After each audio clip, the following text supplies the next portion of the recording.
What is going on? Welcome to another episode of the Lean Athlete Lifestyle Show. I'm your host, Coach Jared, and we are on day 17 already. The days are just going by. It's insane. I love it very, very much. Today we're going to be diving deep into the world of fad diets, separating fact from fiction, arming you with the knowledge you need to make an informed decision and choice about your nutrition. The main thing about this whole thing is going to be sustainability and it working for you individually. So what's going on, Fit Fam? Like I said, today we're talking about the truth about fad diets. You've probably heard of diets promising those quick fixes and dramatic weight loss changes. But do they really, really work? Let's break it down, okay? So talking about most diets and stuff like that, the pros, we're going to talk about, the cons. Fad diets often lead to rapid initial weight loss. And that is mainly due to water loss because it's something that's totally different from what you've already experienced. They can provide a jump start, which can be really, really motivating. However, that's where the honeymoon phase ends. Just so you know. And most of these fad diets will include like a low calorie or a low carb diet. We'll talk about that in a little bit as to why that can really make you lose weight very, very rapidly. So fact number one, research consistently shows that fad diets are not sustainable in the long run. Most people regain the weight they lost and then some, right? Because it's just they're trapped and it's like they're in this cycle of non-sustainable behaviors.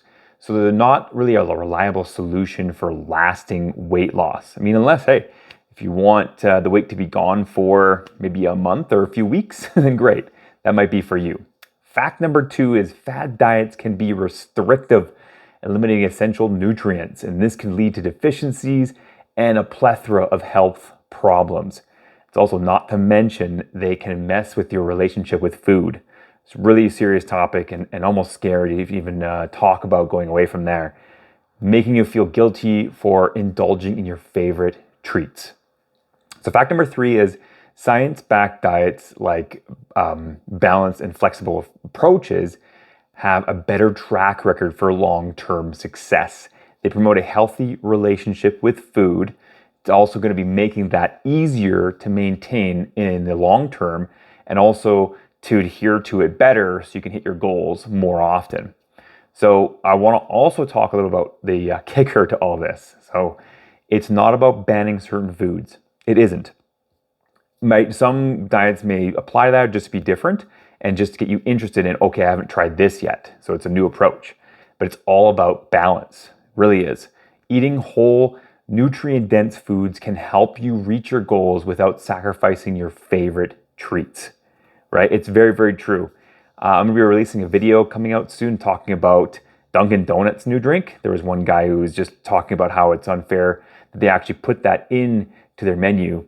Really, it's all about the choices that the individual makes. And the audience is the people who are going to be going to that restaurant and wanting that high sugary drink, like a pumpkin, whole milk, something, iced coffee. Practical tip number one you can take with you is ditch all or nothing mindset. You want to embrace the moderation and portion control. So key. Use your hands to kind of guide you along with the foods. Practical tip number two, focus on whole foods like lean meats, proteins especially, only fruits, veggies, and whole grains. These provide essential nutrients and keep you feeling full. I want to talk about practical tip number three is stay hydrated. Sometimes thirst is mistaken for hunger. And just so you know, also in the Fit After 30 Facebook group, we have a practice. It's our third week in our 3-week course where it talks about fasting and what hunger really does mean to you and how it can help you make better choices if you don't have many good choices available. Practical tip number four is find an activity you enjoy. If you're like myself, hiking, working out, both pretty similar to me, or staying active without it feeling like a chore or like you have to do it no matter what. And you really don't feel like doing it, so it's not going to help. Now, here's your call to joining in your health journey and accelerating that to beyond level that you're recognizing and comprehending. So consider joining my 101 program, the Lean Athlete Blueprint program, We'll work together to create a sustainable plan tailored to your goals and needs. Don't forget to join our thriving Facebook group as well. It is called the Fit After 30. I mentioned it before. We're going to be offering in there a free 3-week nutrition course in which you can sign up for and go at your own pace and try it and test it out for you.